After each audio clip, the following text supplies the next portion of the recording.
전 서울대 집회 추진위원회 대표 김근태입니다. 네, 제가 방금 전 서울대 집회 추진위원회라고 말씀드렸습니다.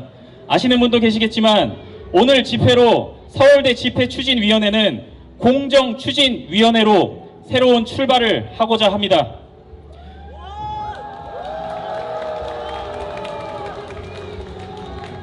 감사합니다. 우리가 원하는 공정한 대한민국은 공허한 말들로 이루어지는 것이 아닙니다. 조국에 대한 비판을 넘어 그간 가려져 있던 여러 문제점에 주목해 보려 합니다. 조국 개인이 아니라 현 정권의 정책에 대한 비판에 나서기 위해서는 저희도 한 걸음 확장해야 할 필요를 느꼈습니다. 그래서 서울대학교 집회추진위원회는 공정추진위원회라는 이름으로 새로운 출발을 합니다. 거짓과 위선을 바탕으로 한 계급화 사회가 아닌 공정을 바탕으로 운영되는 대한민국에 대한 열망은 현 시대 모든 청년들이 품고 있을 것입니다. 공정추진위원회는 이 열망을 한데 모아 진정한 공정사회 실현을 이루고자 합니다. 다시 한번 인사드립니다. 안녕하세요. 공정추진위원회 대표 김근태입니다.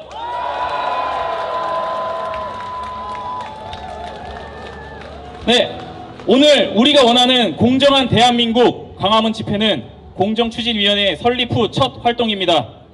지금 현장에 총 7개의 학교가 공정추진위원회 소속으로 자리를 빛내주고 있습니다. 소개를 드리겠습니다. 한 학교 한 학교 나올 때마다 여러분들 큰 박수로 환영해 주시면 감사드리겠습니다. 먼저 서울대학교 앞으로 나와주세요.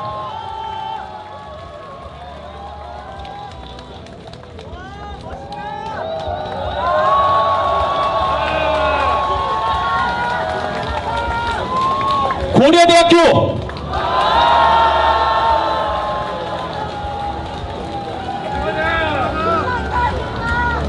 서울여자대학교,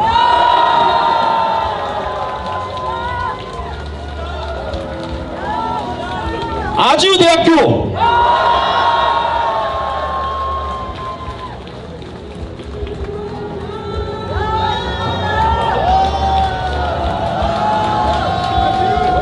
연세대학교,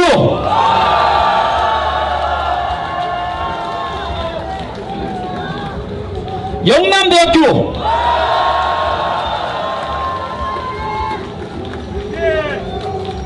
그리고 카이스트,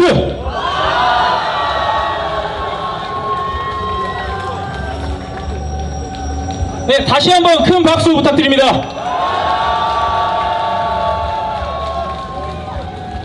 현장에 함께 하진 못했지만 이 외에도 강원대학교, 건국대학교, 대구예술대학교, 부산대학교, 숭실대학교, 세종대학교, 충북대학교, 한국외국어대학교, 한밭대학교 학교 구성원들이 뜻을 함께하고 있습니다.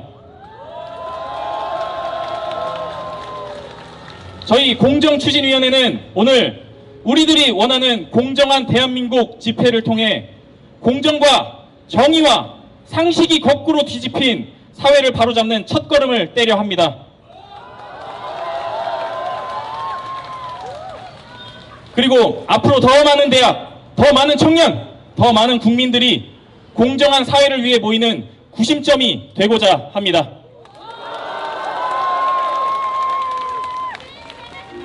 네, 이렇게 저희 공정추진위원회 소개를 마치고 기조발언으로 넘어가도록 하겠습니다. 뒤에 계신 대표분들 감사드리고 네, 퇴장해 주시면 되겠습니다. 다시 한번 큰 박수 부탁드립니다.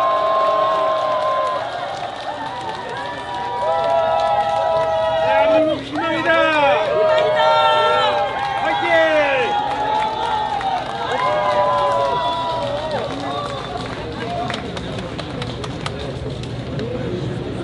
네, 지난 2달간 우리는 조국 교수의 가족에 대한 뉴스를 통해 공정이라는 가치가 대한민국에서 얼마나 무시당하고 있는지 잘 보았습니다. 조국 사태라는 일련의 부정 스캔들을 대하는 지도층 인사들의 언행은 이들이 국정 운영에 대해 올바른 철학을 가진 자들이 아니라는 사실을 보여줬습니다.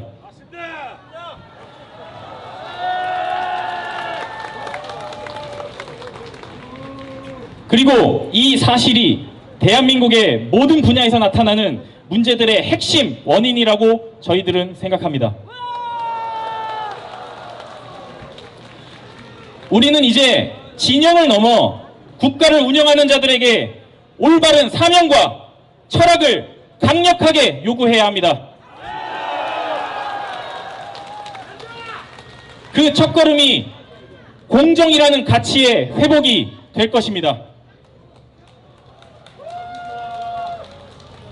약 2주 전 조국 전 법무장관은 장관직을 내려놓았습니다. 하지만 조국 법무장관의 사태는 끝이 아닙니다.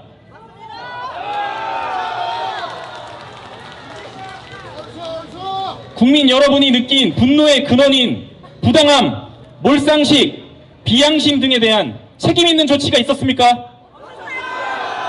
네, 없었습니다. 국민 여러분이 느끼신 공정한 사회의 열망, 그 열망이 실현된 부분이 조금이라도 존재할까요? 네, 아닙니다. 다행히 검찰의 활약으로 조국 교수의 주변인들, 정경심 교수, 조범동 씨, 조건 씨 등은 하나 둘씩 구속되고 있으며 이는 공정이라는 가치를 조금이나마 바로 세워가는 좋은 시작점이 되리라 봅니다. 그러나 문재인 정권과 여당은 여전히 반성하지 않고 있습니다. 문재인 대통령은 갈등을 유발하여 죄송하다는 말 이외에 어떠한 실질적 조치도 취하지 않았습니다. 이해찬 대표의 사과문 역시 잘못을 반성하기보다는 변명으로 일관하고 제대로 수사 중인 검찰을 비난하며 공수처에 매달리는 유체이탈 화법만을 보여주었습니다.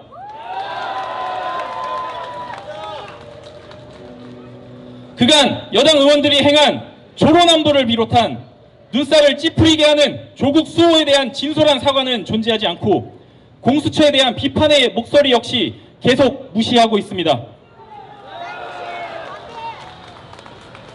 공허한 사과나 유감 표시로 일관하며 국민의 공정에 대한 목소리를 철저히 무시하고 반성하지 않는 태도는 앞으로 공정한 사회를 이루기 위한 사회적 약속을 만들어 나가는 데에 대한 큰 걸림돌입니다. 현장에 7개 학교가 직접 참여한 이번 집회는 집권 세력의 이런 태도에 대한 비판으로 시작하려 합니다. 조국 교수 가족의 여러 문제에 대한 여당 인사들의 태도를 집약해보고 이를 통해 여당 인사들이 행한 공정을 짓밟는 행동들을 규탄하고 이에 대한 반성과 자정이 있기를 촉구하려 합니다. 여기에 더해 여러분도 느끼셨겠으나 이번 조국 사태는 윤석열 총장의 일관성 있는 수사, 권력의 눈치를 보지 않는 수사가 없었다면 묻혔기 십상입니다. 이런 수사를 방해하기 위한 무형의 압력들도 존재했습니다. 심지어 유시민 노무현재단 이사장은 현재까지도 검찰 수사에 대한 음모론을 제기하고 있는 상황입니다.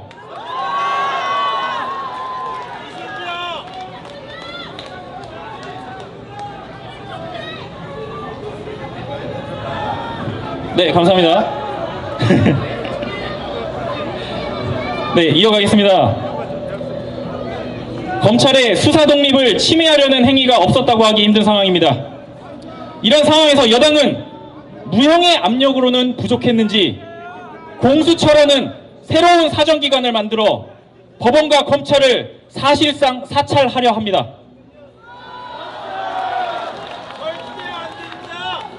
만약 공수처라는 기관이 존재하였다면 윤석열 총장의 수사 의지도 지속되지 못했을 가능성이 있습니다. 조국 교수의 가족이 연관된 문제가 공론화가 되지 않았을 수도 있습니다. 앞으로 이런 일이 있을 때 국민은 눈뜬 장님처럼 무시당할 수 있습니다. 따라서 민주당이 졸속으로 진행하려 하는 공수처의 위험성 역시 짚어보고 이러한 문제점을 모두 파악한 후에 공론화를 통해 공수처라는 기관의 필요성과 권한을 재검토해 보아야 합니다.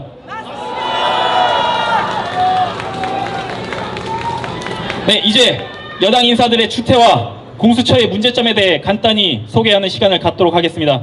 저희 공정추진위원회 활동에 관심을 보여주신 모든 분과 이 자리를 빛내주신 모든 분에게 감사를 드립니다. 앞으로도 많은 관심과 응원 부탁드리겠습니다. 네, 첫 번째 순서로 조국 수호를 외치며 국민의 열망을 짓밟은 여당 인사들의 행태, 연세대학교 강지훈 씨가 짚어보도록 하겠습니다. 네, 안녕하세요.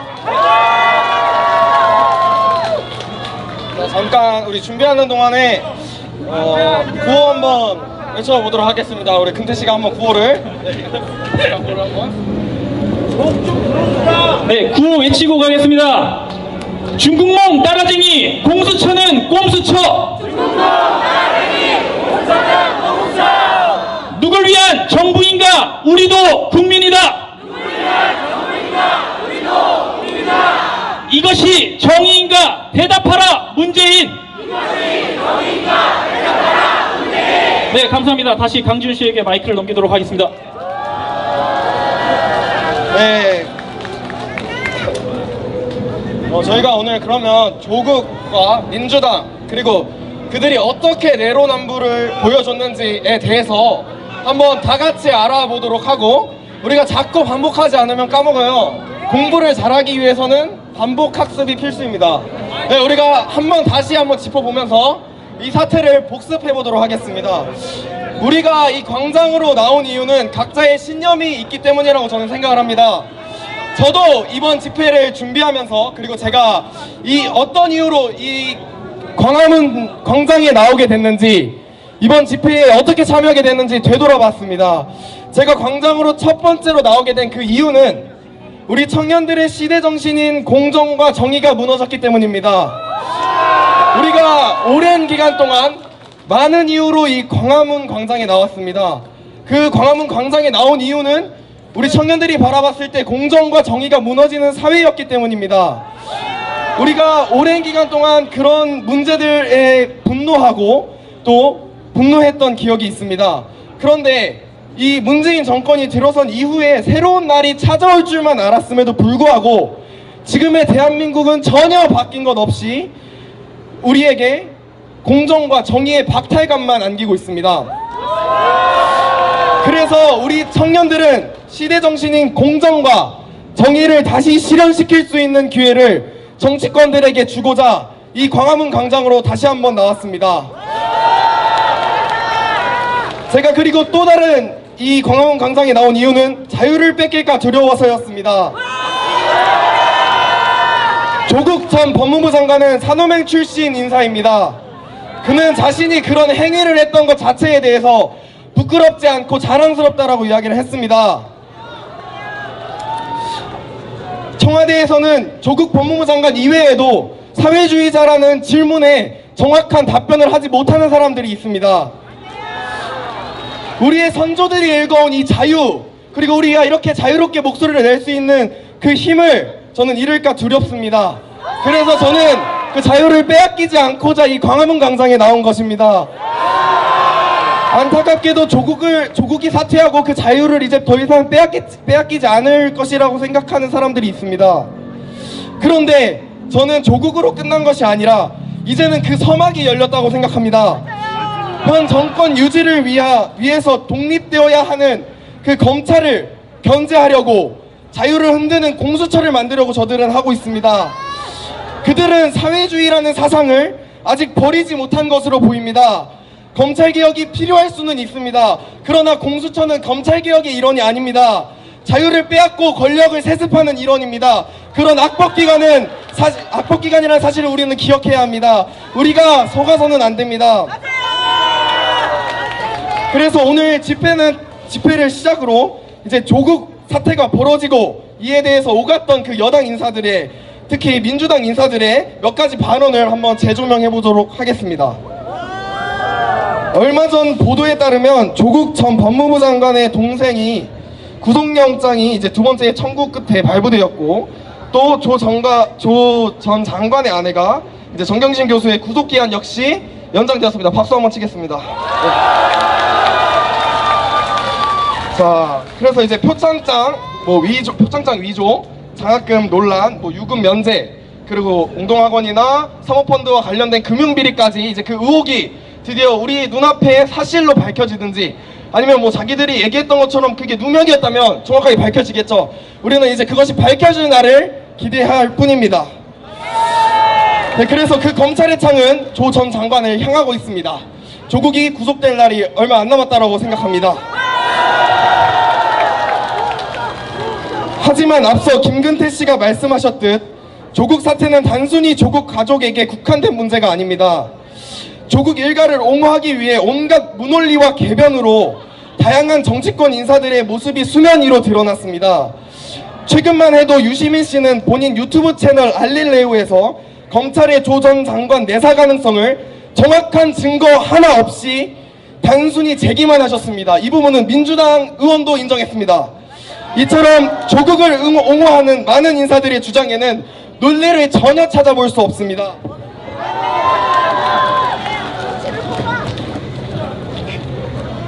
심지어 조국 사태가 종결되는 것 같은 정국으로 전환이 되자 청문회 및 다양한 발언대에선 조 전 장관을 옹호하였던 국회의원들의 내년 총선 불출마 선언이 이어졌습니다. 그분들의 표현을 빌려보자면 사상 최악의 20대 국회에 대해서 책임을 지겠다라고 책임을 통감하시는 듯 말씀하셨습니다. 하지만 과연 그분들이 정말 책임을 통감하시는 것일까요? 당파 논리가 아닌 이성과 정의의 관점에서 조국 사태를 바라보셨다면 애초에 그런 책임이 있었을까요? 그리고 최악의 국회가 과연 되었을까요? 저희는 모두 불과 3, 4주 전 이 광화문 광장에 나왔던 기억이 있습니다. 그때 광화문 광장을 가득 채운 국민들의 목소리를 저는 기억하고 있습니다. 저희가 열심히 저희만의 목소리를 낼 때 정치권에서는 집회를 고작 편가르기 수단으로만 인식하였습니다. 집회에서 어떤 주장을 했는지 전혀 중요하지 않았고 네 편이 누구냐 내 편이 누구냐 나누고 서로 수싸움하는 것에 급급했습니다. 그럼 이런 사태는 왜 일어난 것일까요? 조국 사태가 국민들의 분노를 끌어온 지점은 여러 곳에서 존재합니다. 저희도 수많은 지점에서 분노를 하고 또 외쳤습니다. 그중 가장 큰 분노를 불러일으켰던 지점 중 하나는 앞에서 보이는 페이스북 글입니다. 청문회 뉴스를 조금이라도 보셨던 분들은 잘 아실 겁니다. 이는 야당 측에서 조국 자제분의 병결 휴학 관련 서류를 제출하라는 요청에 페이스북 글을 제출했던 그 장면입니다. 여러분, 초등학생도 병결 인정을 받으려면 진단서를 떼서 가야 됩니다. 안 그렇습니까? 하물며 20살이 넘은 대학생이 대학에서 병결 휴학을 내겠다는데 그거를 페이스북 글을 떼가는 사람이 어디 있겠습니까? 안 그렇습니까? 흔히들 이따본가로 잘 알고 계시죠? 한글날 서울대 인턴십 예정증명서에서도 언급을 했던 적이 있습니다. 청문회법에는 위증죄가 없다고 합니다. 자료 제출 요구에 제출을 하지 않아도 처벌되지 않습니다. 또 아파서 휴학을 하는 것이 뭔 큰 대수냐고 말씀하시는 분들도 계십니다. 하지만 우리 대학생들은 병결 휴학의 절차가 얼마나 까다로운지 너무나도 잘 알고 있습니다. 병결 휴학을 했으면 당연히 존재해야 할 진단서조차 제출할 수 없다는 것이 얼마나 말도 안 되는 일인지 피부로 와닿습니다. 아무리 사소한 것이라도 그게 대수롭지 않다고 우리가 넘겨도 되겠습니까? 현재 대학을 다니는 수많은 학생들은 너무나도 쉽게 바보로 만들어버리는 이 글, 그리고 그런 제출하는 행위, 우리가 분노해야 될 지점입니다. 청문회 현장을 지켜보면서 저희는 과연 현 정치권 인사들에게 정치 철학은 있는지, 아니면 공정과 정의를 말할 자격은 있는지 참 의문이 드는 지점이었습니다. 앞서 말한 검찰 내사 추측뿐만 아니라 유시민 씨는 다양한 발언을 통해 조국 사태에 대해서 옹호를 하셨습니다. 그중 대표적인 것을 뽑자면 다들 너무 잘 아시겠지만 정 교수의 PC 반출이 인멸이 아니라 보존이라는 발언을 했습니다. 지향하는 나라의 방향성은 달라도 그 근간은 대한민국의 헌법과 법에 나와 있습니다. 그 헌법과 법에 기초해야 된다는 점 저희는 너무나도 잘 알고 있습니다. 대한민국이라는 나라에서 압수수색 이전에 증거를 현장에서 반출하는 것이 증거 인멸 행위라는 것을 우리 대학생들도 너무나도 잘 알고 있습니다. 이는 법에 명시되어 있는 것이고 수사 과정에서 기본이 되는 부분입니다. 이를 비웃기라도 하는 듯 검찰이 장난칠 경우를 대비해서 증거보존이라고 지칭한 발언은 과연 이러한 인사들이 대한민국의 법을 잘 이해하고 있는지, 그리고 그걸 신경이라도 쓰고 있는지, 그리고 이들이 나라의 발전에 도움이 되는지 이해하기 어렵습니다. 그와 동시에 어느 정도 지위가 있는 사람에게는 열려있는 기회라는 것이 맞다. 학생들의 분노를 무시하는 듯 그러나 그 기회를 부당하게 얻은 것이 아니라는 취지의 발언은 조선시대 신분사회를 상기케 하였습니다. 또한 그들이 말하고 있는 개천의 붕어, 가재, 개구리는 용이 될 수 없다는 사실을 입증하는 것이었습니다. 우리는 과연 지금 정말 자유민주주의 국가에 사는 것일까요? 조선시대에 사는 것일까요? 우리 같은 평범한 청년들은 성공을 위한 그 발걸음조차에서도 차별을 받아야 하는 것일까요? 저들이 말했던 진정한 평등과 실질적인 평등이 과연 이런 것일까요? 우리가 분노해야 합니다. 다음은 참 웃음밖에 나오지 않는 글입니다. 경찰대학 교수로 재직했던 분이 과연 조국 민정수석 ATM기 입출금 관련 의혹에 대해서는 어떻게 평가하시고 말씀하실지 실로 궁금해지는 발언입니다. 당사자를 포함한 주위 사람들에 대해 의혹이 계속해서 밝혀지고 있고 구속수사 진행 중에 있습니다.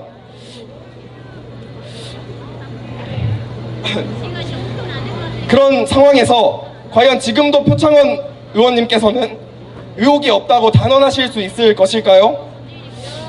마치 조국과 자신을 동일시하지 말라는 듯한 뉘앙스를 풍기는 한 조국 옹호자의 발언입니다. 겉으로는 옹호하고 있음에도 불구하고 속으로는 자신들도 조국이 잘못한 점을 알고 있는 듯합니다. 이런 표리부동한 모습은 이해가 가지 않습니다. 잘못된 것을 잘못되었다고 말하지 못하고 정당의 뜻을 위해서 조국을 어쩔 수 없이 옹호하고 있는 것은 아닐까요? 만약 그렇다면 이들은 정의와 공정을 외칠 자격이 없습니다. 공정과 정의를 위해서는 그들은 진실만은 이야기해야 할 것입니다.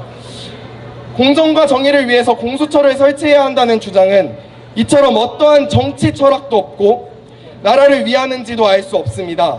청와대와 여당은 여전히 공수처를 설치해야 한다라고 주장하고 있습니다. 그런데 우리는 이들의 주장을 보고, 여당 의원들의 주장을 보고 청와대의 행보를 봤을 때 공수처가 왜 필요한지 도무지 이해하기 어렵습니다. 공수처의 진명복은 이미 답이 나와 있는 것 같습니다. 감사합니다.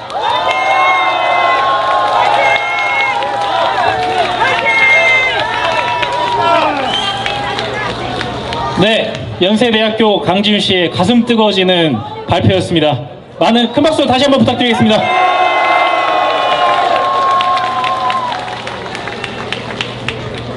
네, 지금 현장에 800여 분이 함께 해주시고 계십니다. 우리 모두 서로에게 큰 박수 한번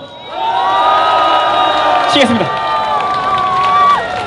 감사합니다. 자, 여기 모이신 분들 다 같이 구호 한 번 더 외치고 진행하도록 하겠습니다. 제가 선창하면 여러분들 후창해 주시면 되겠습니다. 중국몽 따라쟁이 공수처는 꼼수처, 누굴 위한 정부인가? 우리도 국민이다. 이것이 정의인가? 대답하라 문재인.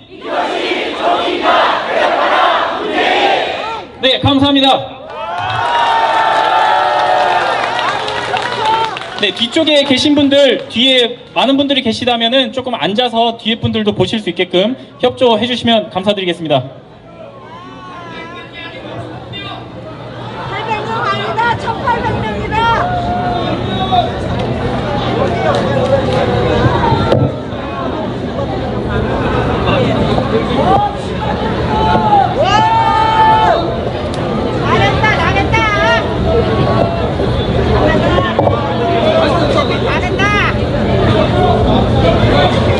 네, 다음 순서로 정부와 여당 그리고 야당 그 어느 누구도 쉽게 알려주지 않는 공수처에 대한 진실이라는 공수처를 소개하는 공수처 그것이 알고 싶다 차례 진행하도록 하겠습니다.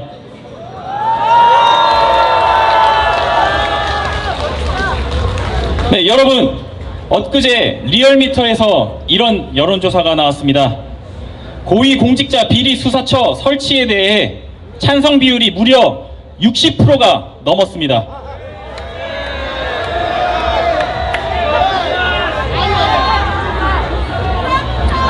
그런데 말입니다. 그 당시 네이버 실검 순위도 혹시 알고 계신가요?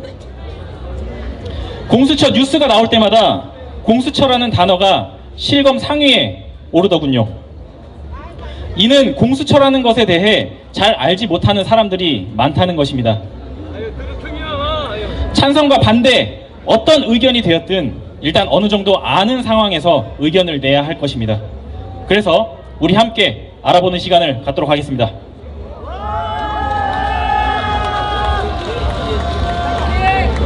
네, 고위공직자 비리수사처, 줄여서 공수처라고 합니다. 말 그대로 고위공직자의 비리를 수사하는 기관입니다. 여러분, 고위공직자라고 하면 누가 먼저 떠오르시나요?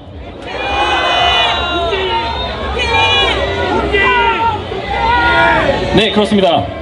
저도 문재인 대통령이 떠오르는데요. 그런데 말입니다. 대통령은 헌법상 불소추 특권이 있어서 수사 대상은 되어도 기소는 당하지 않습니다. 그리고 상식적으로 어느 누가 대통령의 자리에서 본인 이름으로 직접 비리 행위를 저지르겠습니까?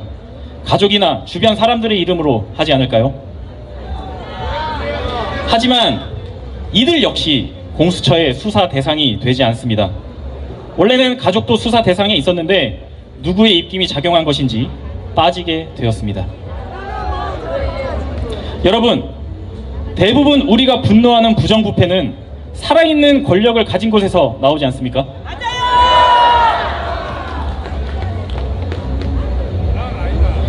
이런 비리가 있을 때 살아있는 권력에 대한 수사를 대통령이 임명하는 검찰총장이 제대로 할 것 같지 않다. 그러니 고위공직자의 부정부패 척결은 그것을 위한 기관이 필요하다. 이것이 공수처 논의의 시작이 아니었나요?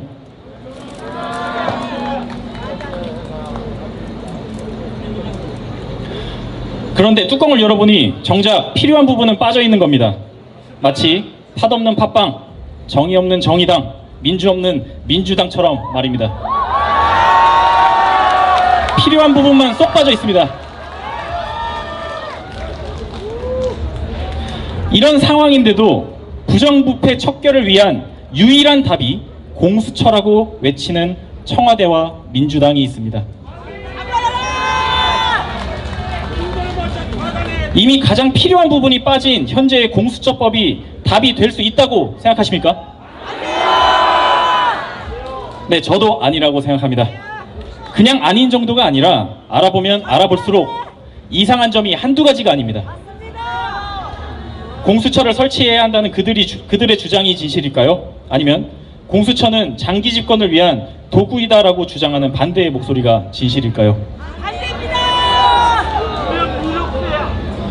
저희는 수많은 정보 속에서 진실이 무엇인가 알기 위해서 공수처에 대해 공부해 보았습니다. 그리고 여러분들과 함께 그 내용을 검토해 보도록 하겠습니다. 일전에 아주 정의로우신 한 앵커가 이런 얘기를 한 적이 있습니다. 악마는 디테일에 있다. 네, 악마는 디테일에 있는 법이죠. 그럴듯한 말 속에 숨어있는 디테일, 우리가 무엇인지 먼저 살펴보겠습니다. 먼저 공수처는 수사권과 기소권을 모두 보유하고 있습니다. 뭔가 이상합니다.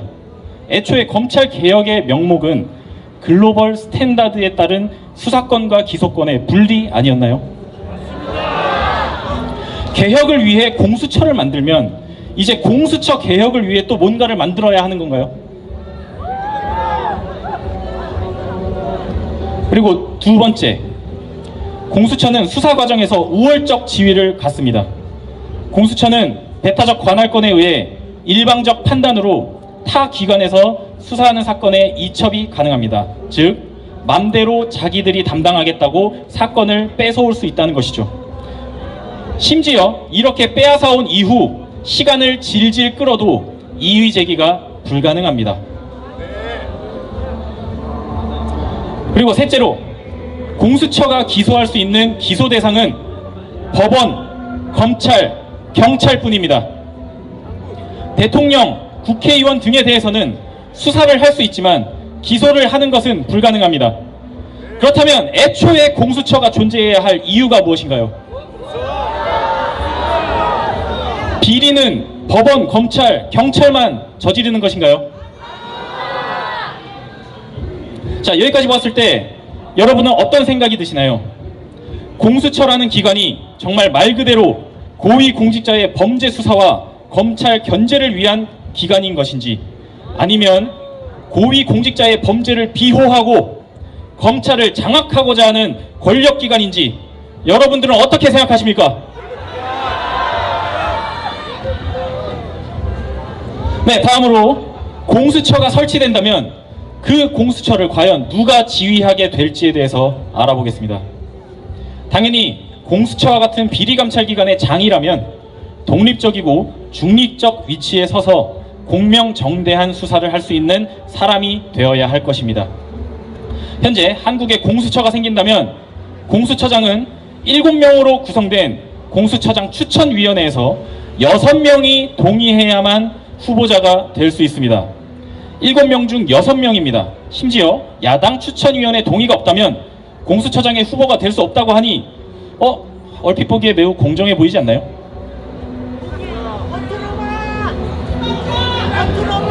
여러분, 역시 이 안에도 악마적 디테일이 숨어 있습니다.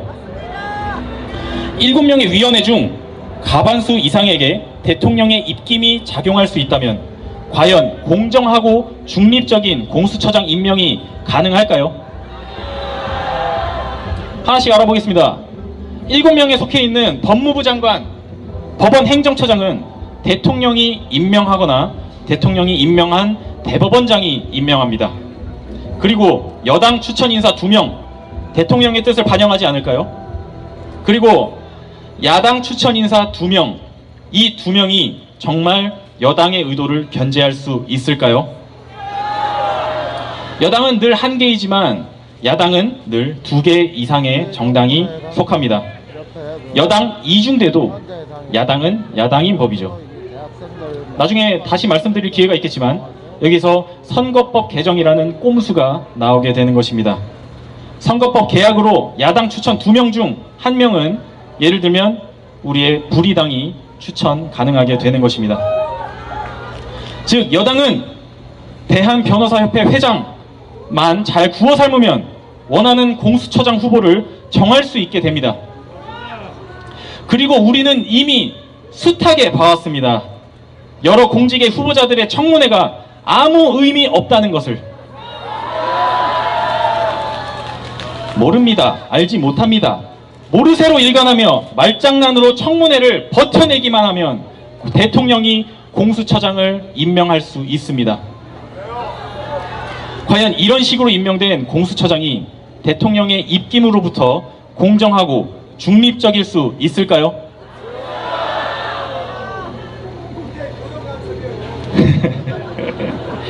네, 그리고 공수처 검사 인사위는 대놓고 자기 입맛대로 휘두를 수 있는 구조입니다. 공수처 임용 검사의 과반 이상을 대통령과 집권 여당이 추천합니다. 사실상 대통령이 정하는 공수처장, 그리고 이 공수처장이 지목한 공수처 차장, 대통령의 입김에 자유롭지 못한 고검장이 임명하는 법무부 차관, 대통령이 임명한 대법원장이 임명하는 법원 행정차장, 그리고 여당 추천 1명, 그 외 야당 추천 2명이 공수처 검사위에서 활동하게 됩니다. 절대로 정치적 중립성이 보장될 수 없는 여당 인사가 대놓고 과반인 편파적인 상황입니다. 자, 우리 다시 한번 생각해 봅시다. 이 정부가 가장 잘하는 일이 뭐였죠?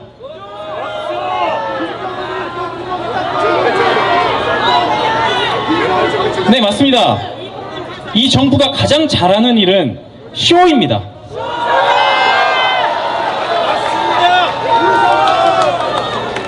결국 공수처장 임명은 정치적 중립을 보장하는 척 국민을 속이기 위한 쇼일 뿐입니다.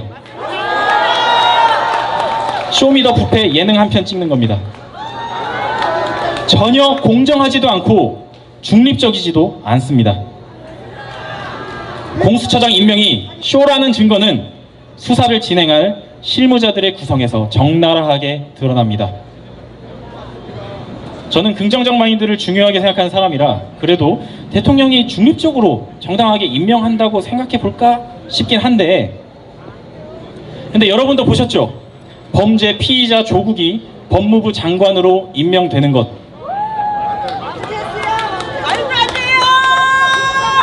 국민이 뽑은 국회도 막을 수 없었습니다.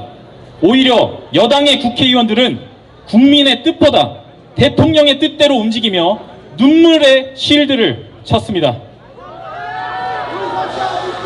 아마 자괴감이 들었을 겁니다. 그들도 사람인데 부끄러웠겠죠. 네, 어찌되었든 며칠 전에 무슨 일이 있었죠? 혹시 알고 계십니까? 계좌 수색영장 기각이 있었습니다. 여러분, 금융범죄에서 자금 흐름을 추적하지 못한다면 과연 무엇을 증명할 수 있겠습니까? 금융범죄 수사에서 자금 흐름을 파악하는 것은 기본이자 가장 강력한 증거가 됩니다.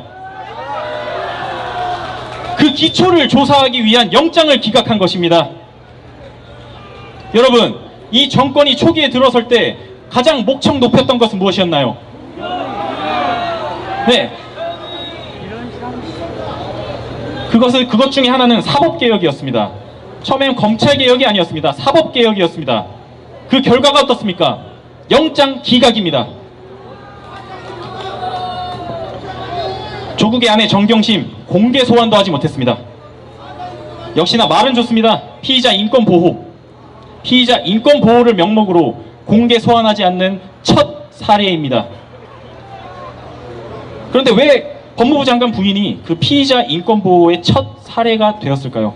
무엇이 그것을 가능하게 했을까요? 이런 상황에서 공수처가 만들어진다면 그것은 누구를 위한 것일까요? 네, 국민을 위한 것은 아닌 것이 확실합니다. 아니면 그들이 생각하는 국민이 따로 있는 것일 수도 있겠습니다. 아무튼 이 자리에 한 저희 같은 사람을 위한 것은 아닌 것 같습니다. 여러분, 지금 화면에 보이는 문구들 왠지 익숙하지 않으십니까? 자, 읽어드리겠습니다. 공직자에 대한 감독 강화, 부패 방지 철저, 재판기관, 검찰기관, 집법부서의 상호 견제. 여러분들 머릿속에 무엇이 가장 먼저 떠오르시나요? 우리나라 공수처가 하게 될 일과 비슷해 보이시나요? 이 법이 우리나라 공수처법일까요? 네, 정답은 중국의 감찰법 일부 조항입니다. 우리나라 법이 아닌 중국 법입니다. 마치 중국 감찰법을 그대로 가져온 것처럼 현재 청와대와 민주당이 주장하는 공수처의 필요성과 똑같습니다. 그래서 중국은 어떤가요? 이것이 중국의 현재 모습입니다. 2000년 전에 시황제가 다시 등장한 중국의 모습입니다. 부정 부패 척결을 이유로 개헌까지 하며 신설한 중국 국가감찰기관. 그래서 현재 중국의 부정부패는 사라졌을까요? 대한민국도 한국판 국가감찰기관인 공수처를 설치해도 괜찮은 걸까요? 이미 절대적 권력을 가지고 있는 대통령입니다. 그 절대적 권력을 입맛대로 휘두르는 대통령에게 주어지게 될 또 한 자루의 칼. 대한민국에서 독재자가 등장하는 일이 절대 일어나지 않을 일이라고 누가 확신할 수 있겠습니까? 살아있는 권력에 엄정하라. 누구의 말이었나요? 살아있는 권력에 엄정하지 못한 것이 검찰에 대한 국민의 불신을 키웠고, 살아있는 권력에 대해 정당한 검찰권을 행사하는 것이 검찰개혁 아니었나요? 지금 이 순간 살아있는 권력에 대한 정당한 검찰권을 방해하는 것은 누구인가요?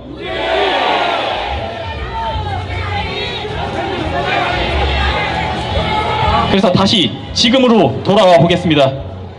갖은 어려움에도 수사가 진행되고 있는 조국 사태, 만약 공수처가 설치된다면 어떻게 될까요? 공수처라면 조국 수사가 가능하겠습니까? 여태까지 정권의 입맛대로 수사해온 검찰, 그래서 논의된 공수처. 그런데 지금의 법은 검찰 위에 검찰, 그리고 그 위에 또다시 대통령. 과연 누구를 위한 법일까요? 이것에 개혁이라는 말을 붙일 수 있을까요? 도대체 이 법은 누구를 위한 것입니까?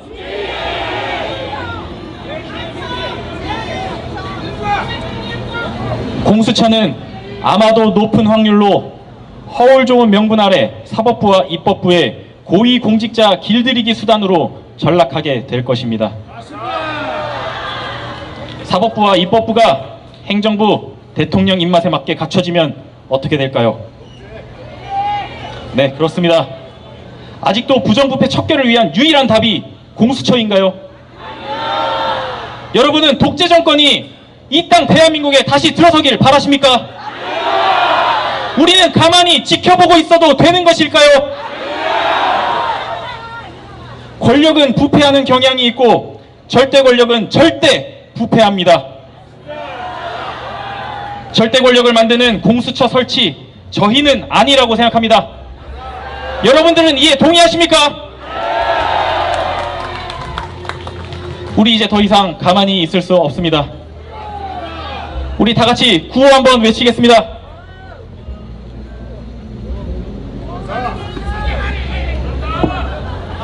중국몽 따라쟁이 공수처는 꼼수처. 누굴 위한 정부인가? 우리도 국민이다. 이것이 정의인가? 대답하라 문재인. 네, 감사합니다. 그리고 다시 한번 저희가 홍보 드리도록 하겠습니다. 저희 공정추진위원회는 서울대 집회추진위원회에서 출발한 지속적으로 우리 사회의 공정에 대한 열망을 모아 행동해 나가고자 하는 그런 단체입니다. 앞으로도 많은 관심, 호응, 응원 부탁드리겠습니다.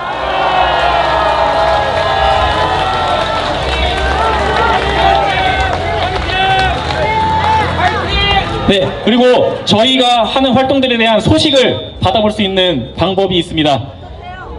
카톡 그 채팅방 검색에서 공정사회를 키워드로 검색을 해주시면 우리도 국민이다 채널이 있습니다. 이 채널에 친구 추가를 해주시면 저희가 하는 활동들에 대한 공지, 그리고 뭐 여러 가지 세부 사항들에 대해서 메시지로 전달 드리겠습니다. 네, 그리고 띄워주세요.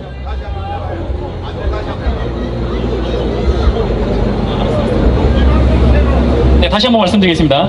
그 카톡 그 채팅방 검색 그 창에서 공정사회라고 검색을 해주시면 우리도 국민이다 카카오톡 채널이 있습니다. 이 채널을 친구 추가해 주시면 저희가 하는 활동들에 대한 메시지 공지를 받아보실 수 있습니다.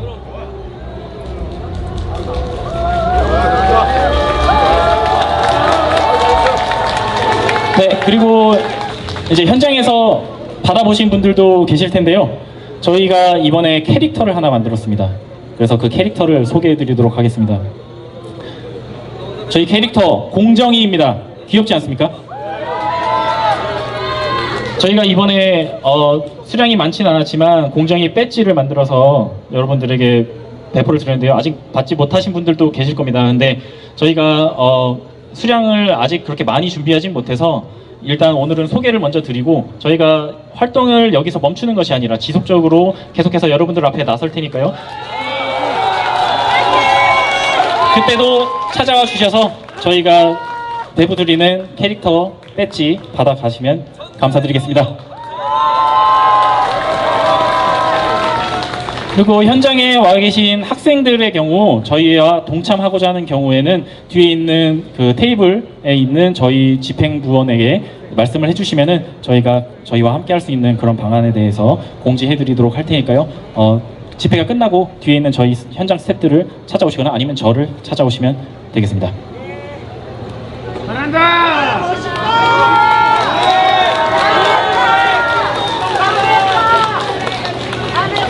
네, 그리고 다음 순서로 저희가 집회를 시작할 때 테이블 앞쪽에 여러분들이 생각하는 대한민국 불공정. 네, 감사드립니다. 네, 감사드립니다. 네, 저희가 집회를 시작할 때 이제 테이블 앞쪽에 당신은 어떤 대한민국 불공정에 경로하셨나요? 라는 제목으로 투표를 진행했습니다. 그 숫자 세셨나요? 안 셌어요? 네, 굉장히 치열하게 6가지 항목들이 굉장히 치열하게 투표를 받았는데요. 네, 그래서 소개를 시켜드리도록 하겠습니다. 제 첫 번째 불공정, 공수처 설치, 겉으로는 검찰개혁, 실상은 중국식 독재기구. 이게 1번 항목이었고요. 두 번째, 조국 사모펀드, 민정수석 재테크 비결에 아내와 동생은 이미 구속. 그리고 3번, 인원고 사태, 편향된 사상을 주입, 강요하는 정치교사에 대한 내용이었고요. 4번, 조민 사문서 위조, 교수 부모님이 직접 만들어주는 의전용 위조 스펙. 그리고 5번째, 김경수 드루킹, 댓글 조작 매크로 프로그램 킹크랩의 진실. 그리고 마지막 6번, 버닝썬 사태, 청와대 출신 경찰의 비호를 받은 도심 속 무법지대. 이렇게 총 6가지 항목에 대해서 여러분들에게 투표를 부탁드렸는데요. 가장 많은 투표를 받은 것이 일단 모두가 치열하지만 1번 공수처 설치가 여러분들이 생각하는 가장 불공정한 사안이라고 투표를 해주셨네요.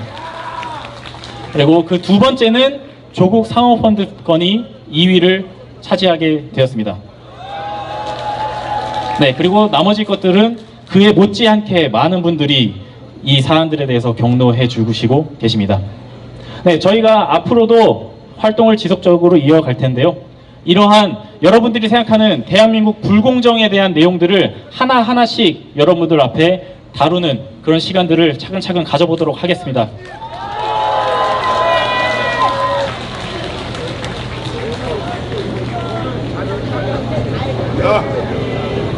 네. 그리고 이제 제가 마무리 발언으로 이번 집회를 마무리하고자 하는데요. 하기 전에 다시 한번 구호를 외쳐봐야겠죠? 네, 구호 외치겠습니다. 중국몽 따라쟁이 공수처는 꼼수처. 누굴 위한 정부인가? 우리도 국민이다. 이것이 정의인가? 대답하라 문재인. 더 크게 한 번 더 가겠습니다. 중국몽 따라쟁이 공수처는 꼼수처. 누굴 위한 정부인가? 우리도 국민이다. 이것이 정의인가? 대답하라 문재인. 네, 감사합니다.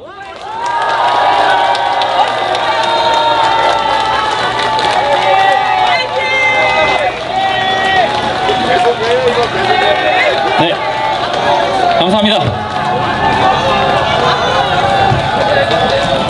네, 이어서 마무리 발언 진행을 하고 저희 집회.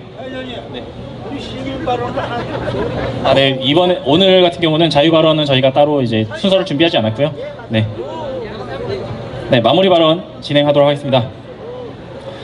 지난 서울대학교 조국 규탄 3차 집회에서 저는 발언자로 나서 집회에 참여해주신 여러분께 한 가지 요청을 드린 바 있습니다. 우리들이 원하는 공정한 대한민국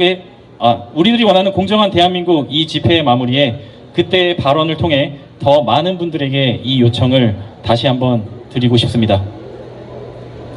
과거 국민들이 손에 든 촛불에 의해 정권은 바뀌었지만 새롭게 권력을 잡은 자들이 보여주는 행태는 예전과 크게 다르지 않은 것 같습니다.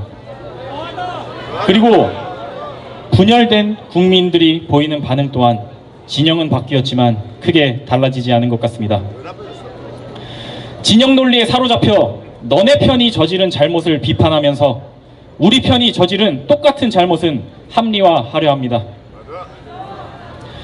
과거 박근혜 대통령 탄핵 전국 때 전국에 울려 퍼지던 부정부패, 비리척결에 대한 외침은 절박했었고 왜 2019년에는 그렇지 않다고 하는 것입니까?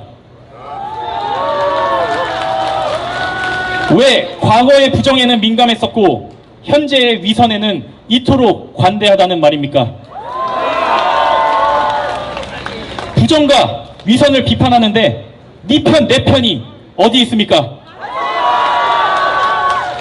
정치라는 것의 본질이 언제부터 편가르기가 되었습니까? 저는 2년 전 광화문에서 촛불을 들었습니다. 당시의 대통령 그리고 그 측근들이 권력의 뒤에 숨어 국민의 동의를 구하지 않은 채로 국가적 결정을 내리고 개인의 이익을 위해 국민이 부여한 권력을 사용했던 점에 대해 저는 촛불을 들어 목소리를 내었습니다. 그리고 저는 지금도 또다시 촛불을 들고 있습니다. 지금 제가 든 이 촛불은 2년 전에 저를 부정하는 촛불이 아닙니다. 2년 전에 들었던 그 촛불도 지금 제가 든 촛불과 본질적인 다름이 없습니다. 지금도 제가 손에 든 촛불은 특정 세력만을 비판하거나 옹호하기 위한 것이 아닙니다. 과거에도 그리고 지금에도 저는 사랑하는 대한민국을 타락시키는 불의에 대한 비판의 목소리를 내고 있는 것입니다.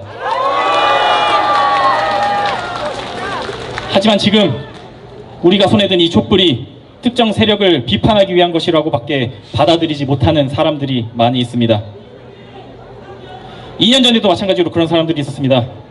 많은 사람들이 이 숭고한 촛불을 고작 편가르기의 수단으로 받아들이고 있습니다. 이들은 왜 이토록 진영 논리에 사로잡혀 버렸을까요? 제가 생각하는 이유는 질문하는 방법을 모르기 때문입니다. 흔히들 우리나라 교육의 문제점이 질문하지 않는 문화에 있다고들 하는데 학생들만의 문제가 아닙니다. 어른들조차 질문할 줄을 모르는데 어떻게 아이들에게 질문하는 방법을 가르칠 수가 있겠나요? 여러분, 질문을 해야 합니다. 내 편으로 받아들인 누군가의 말을 그대로 받아들이는 것이 아니라 질문을 통해 자신이 주장하는 내용에 자신의 생각을 담아야 합니다. 조국이 본인 인생에서 어떤 모습을 보여줬기에 검찰개혁의 적임자라고 하는 것인지, 검찰개혁은 무엇인지, 그것을 어떻게 하겠다는 것인지, 그리고 여러 부정과 비리에 대한 의혹을 받고 있는 모순적인 존재가 무엇을 어떻게 개혁하겠다는 것인지, 애초에 국가의 장관으로서 자격이나 있는 것인지, 이런 질문들을 스스로에게 던져야 합니다. 꼭 조국에 관련된 내용뿐만이 아닙니다. 각종 경제, 외교, 안보 정책들, 우리가 속한 공동체의 미래를 결정하고 결국에 우리의 삶에 영향을 미치는 인생에서 마주하는 여러 공적 메시지들에 대하여 항상 질문을 던져야 합니다. 감정을 자극하는 듣기에 좋아 보이는 메시지들이 과연 옳은 결과를 가져올 수 있는 것인지, 그 메시지가 과연 본질에서 벗어나 있지는 않는지 끊임없이 질문을 던져야 합니다. 그래야만 우리가 우리의 생각의 주인일 수 있기 때문입니다. 생각의 주인이 내가 아니라면 나는 누군가의 정신적 노예일 수밖에 없습니다. 누군가의 이익을 위해 도구로 쓰여지는 노예가 되는 것입니다. 더 큰 불행은 스스로가 그 사실을 인지조차 못한다는 것이죠. 여러분, 자유가 무엇인가요? 먹고 싶은 거 먹고, 가고 싶은 데 가고, 하고 싶은 거 하는 것, 그것만이 자유인가요? 육체적 자유만 충족되면 되는 것인가요? 아닙니다. 그에 못지않게 정신적인 자유 역시 중요합니다. 어떤 형태이든 자유는 쉽게 얻어지는 것이 아닙니다. 정신적 자유도 마찬가지입니다. 스스로가 끊임없이 질문하고 의심하고 고민해야지만 내 생각의 주인이 내가 되는 것입니다. 저는 단언할 수 있습니다. 지금처럼 이렇게 사람들이 정신적 노예가 되어가는지도 모르고 안일하게 살아간다면 머지않은 미래에 육체적 자유 역시 어떤 형태가 됐든 빼앗기게 될 것입니다. 자유는 거저 주어지는 것이 아닌 쟁취해야 하는 것임을 기억해야 하고, 자유를 빼앗기는 것에 위기의식을 느껴야 합니다. 그래서 저는 여러분들께 간곡히 요청드리겠습니다. 끊임없이 질문해 주십시오. 먼저 본인 자신에게 끊임없이 질문해 주십시오. 그래서 내 생각의 주인이 나임을 확실하게 해 주십시오. 내가 추구하는 바의 본질이 무엇인지를 확실하게 해 주십시오. 그리고 아직 스스로에게 질문을 던지지 못하고 있는 가족, 친구, 애인, 선후배들에게도 질문을 던져 주십시오. 부디 스스로에게 그리고 사랑하는 사람들에게 질문하는 것을 회피하지 말아 주십시오. 저는 이 땅의 국민들이 모두 이 나라가 잘 되었으면 좋겠다는 그런 선의를 가지고 있다는 것을 압니다. 하지만 그 선의가 올바른 결과를 내기 위해서는 스스로의 생각을 점검하는 작업이 반드시 필요합니다. 저는 확신합니다. 이 대한민국 땅의 국민 여러분들이, 대한민국을 사랑하는 선의를 가진 모든 국민들이 스스로에게 질문을 하기 시작할 때, 그때가 비로소 이 사랑하는 대한민국이, 이 자랑스러운 대한민국이 전 세계를 선도하는 진정한 강대국으로 우뚝 서게 되는 때일 것입니다. 여러분 한 사람 한 사람의 질문이, 그리고 오직 그 질문만이 이 대한민국을 바꾸는 힘이 될 것입니다. 감사드립니다.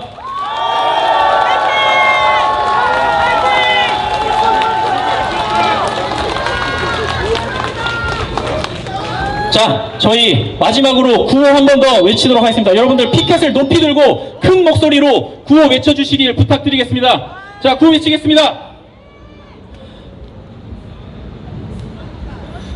중국몽 따라쟁이 공수처는 꼼수처. 누굴 위한 정부인가? 우리도 국민이다. 이것이 정의인가? 대답하라 문재인. 더 크게 한 번 더 외치겠습니다. 중국몽 따라쟁이 공수처는 꼼수처. 누굴 위한 정부인가? 우리도 국민이다. 이것이 정의인가? 대답하라 문재인. 감사합니다. 이것으로 공정추진위원회가 처음으로 주최하는 우리가 원하는 공정한 대한민국 집회를 마무리하도록 하겠습니다. 현장에 와주신 여러분들 정말 진심으로 감사드립니다.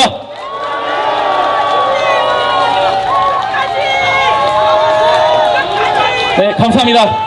여기서 공식적으로 마무리를 하고 해산하도록 하겠습니다. 다음에 또 뵙겠습니다.